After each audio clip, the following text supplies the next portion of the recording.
하나님의 말씀 사사기 10장 6절에서 9절의 말씀을 봉독하겠습니다. 이스라엘 자손이 다시 여호와의 목전에 악을 행하여 바알들과 아스타롯과 아람의 신들과 시돈의 신들과 모압의 신들과 암몬 자손의 신들과 블레셋 사람들의 신들을 섬기고 여호와를 버리고 그를 섬기지 아니하므로 여호와께서 이스라엘에게 진노하사 블레셋 사람들의 손과 암몬 사람들의 손에 그들을 파심해 그해 그들이 요단강 저쪽 길르앗에 있는 아모리 족속의 땅에 있는 모든 이스라엘 자손을 쳤으며 18해 동안 억압하였더라. 암몬 자손이 또 요단을 건너서 유다와 베냐민과 에브라임 족속과 싸움으로 이스라엘의 공고가 심하였더라. 사랑하는 성도 여러분, 평안하셨습니까? 2021년 연말 기도주일, 기도의 용사들이란 주제로 우리가 말씀을 듣기 시작한 지 3일째 되었습니다. 오늘은 사사기서의 이야기를 가지고 여러분들과 함께 은혜를 나누고자 합니다. 오늘의 주제는 재난 가운데서 드리는 기도입니다. 뜻을 품은 사람들을 당황스럽게 만드는 말이 있습니다. 그것은 다름이 아니라 이상과 현실이 다르다는 것입니다. 사사기 시대를 설계하신 하나님께서 계획하신 이상사회란 어떤 것일까요? 땅을 백성이 소유하고 그 후손들이 그 땅을 대물림하게 하므로 절대 빈곤층이 없게 하는 것이었습니다. 그런데 말입니다.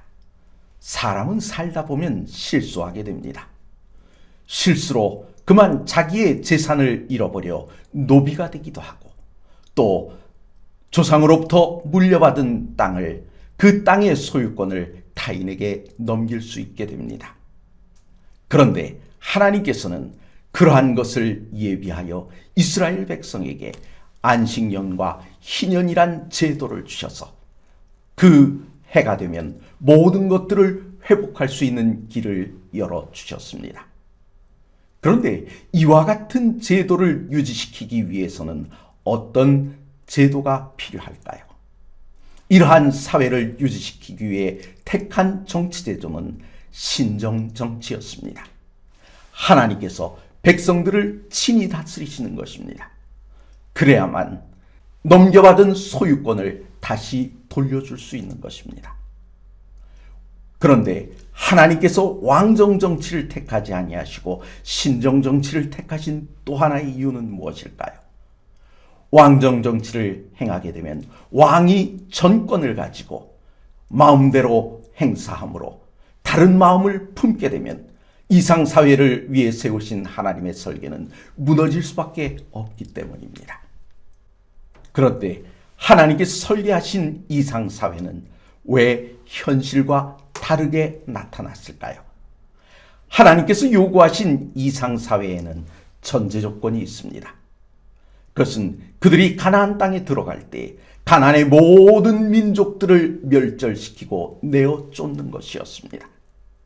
그래서 그 이상사회를 이루기 위해서는 하나님의 명령에 절대적으로 순종할 때 그 사회를 이룰 수 있는 것이었습니다.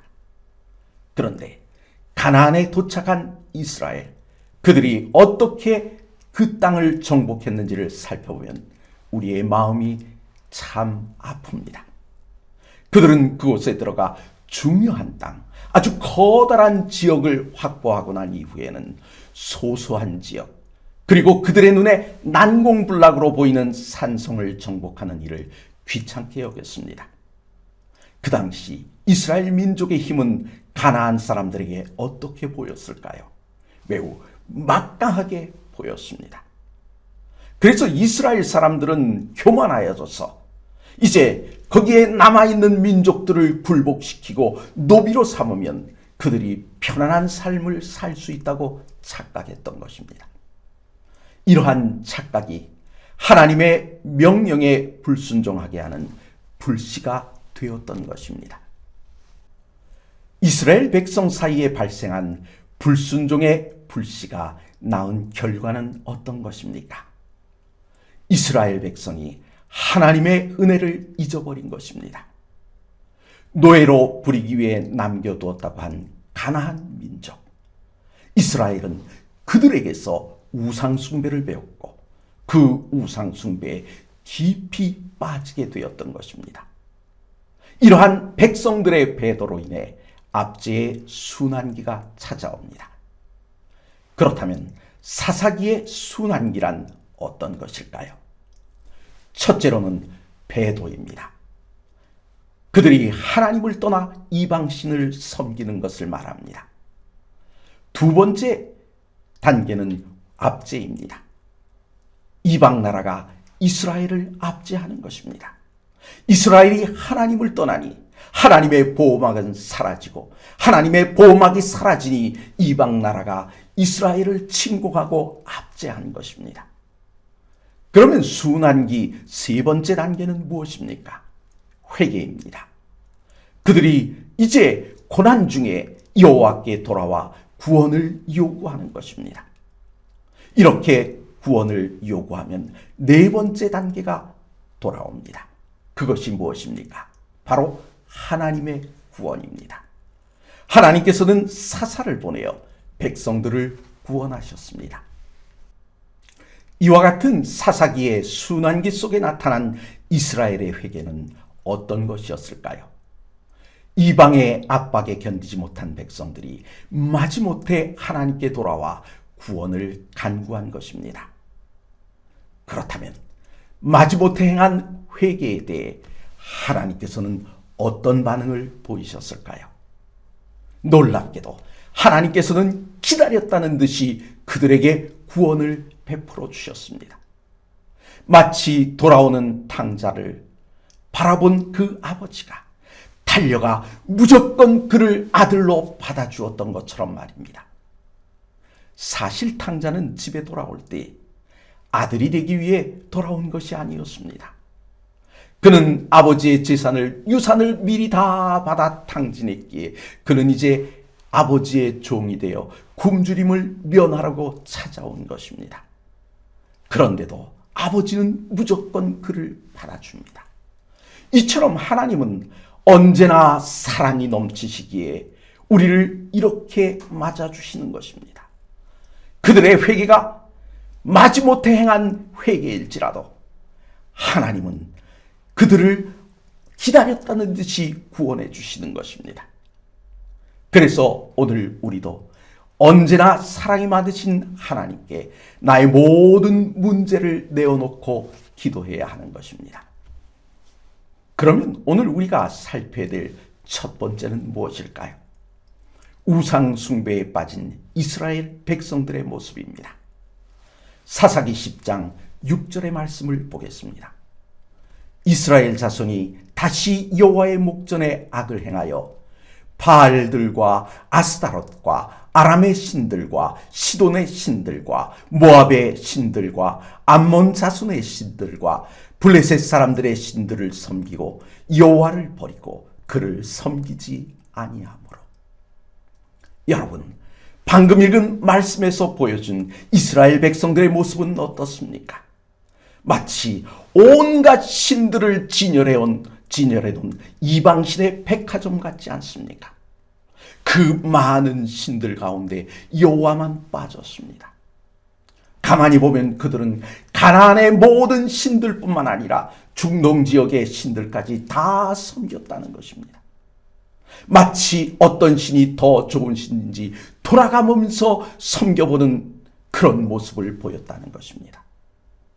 이스라엘이 하나님을 버리고 이방신을 섬기는 일을 얼마나 즐겼는지 바로 이 6절의 말씀은 우리에게 그것을 보여주고 있습니다.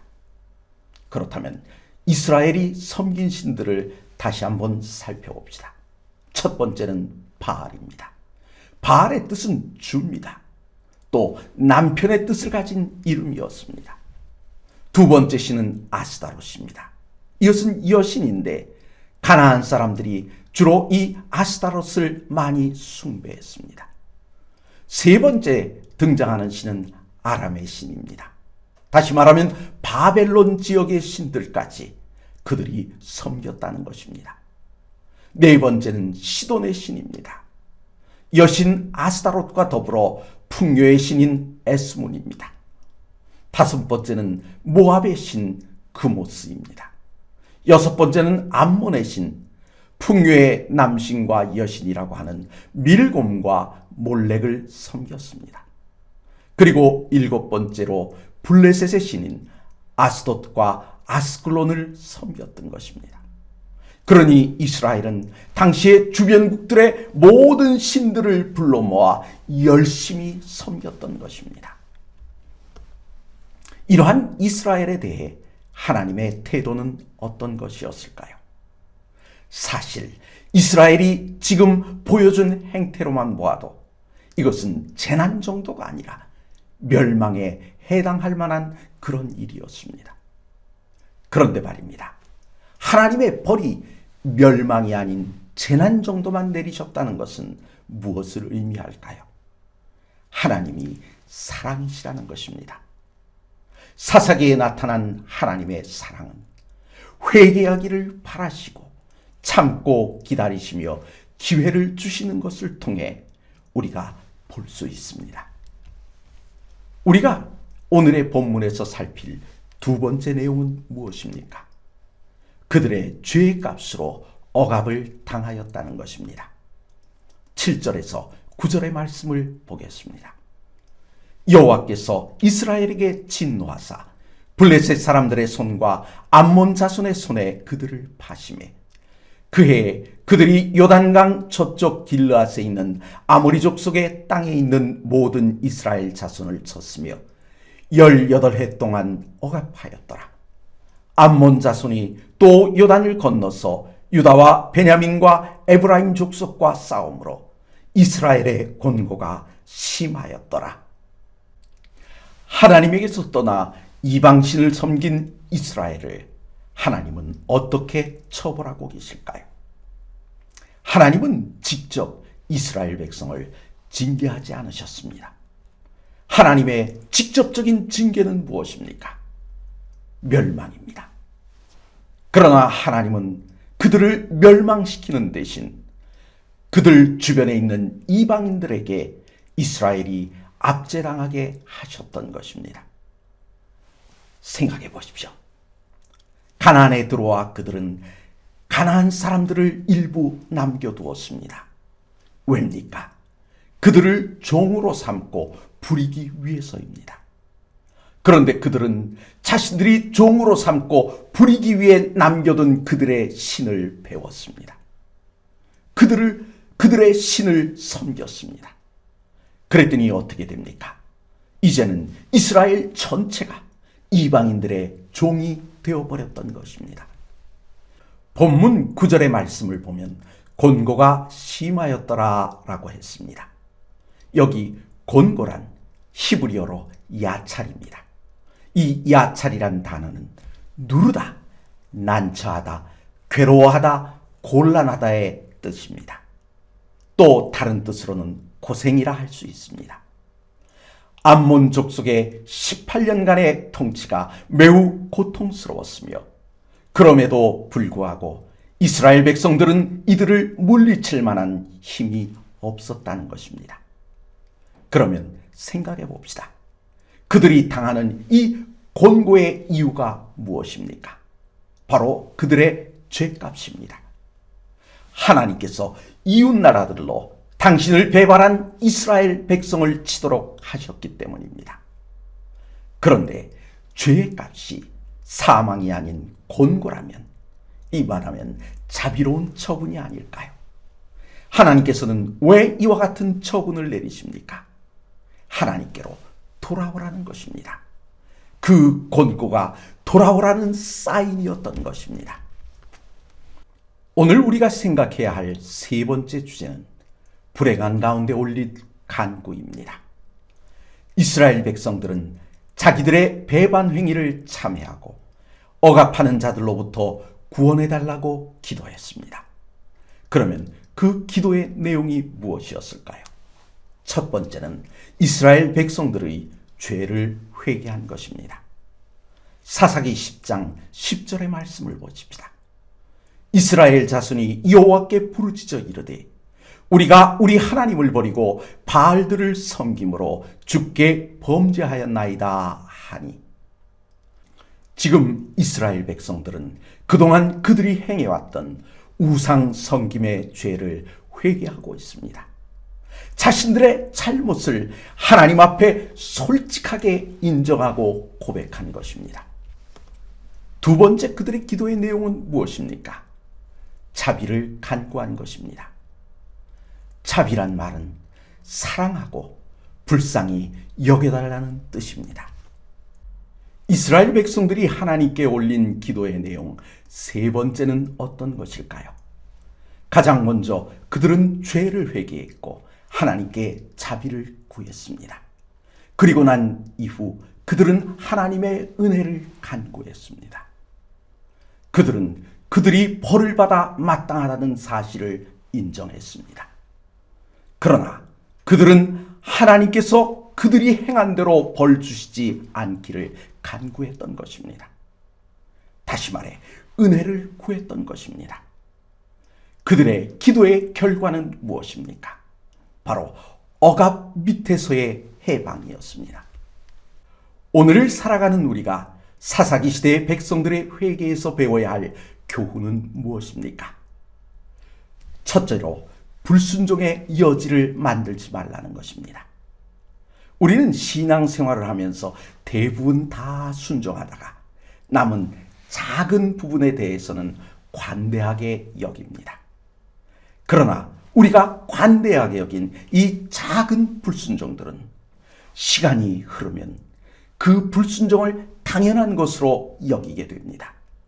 그러다 보면 그 작은 불순종들은 점점 커져서 커다란 불순종이 되어버리고 마는 것입니다. 그래서 오늘 우리가 해야 할 첫 번째는 불순종의 여지를 만들지 않는 것입니다. 사사기 시대의 백성들의 회개에서 배워야 할 또 하나의 교훈은 무엇일까요? 내 속에 불순종의 모습들이 발견되면 즉시 인정하고 하나님께 돌아가라는 것입니다. 사사기 시대에 보여준 그 하나님의 사랑이 아직도 우리를 기다리고 계심을 알고 속히 돌아서야 합니다. 오늘 불순종의 여지를 만들지 않으며 또한 불순종의 모습이 발견되면 즉시 회개하고 돌아가심으로 하나님의 백성으로 굳게 서시는 저와 여러분이 다 되시기를 바라면서 말씀을 마치겠습니다.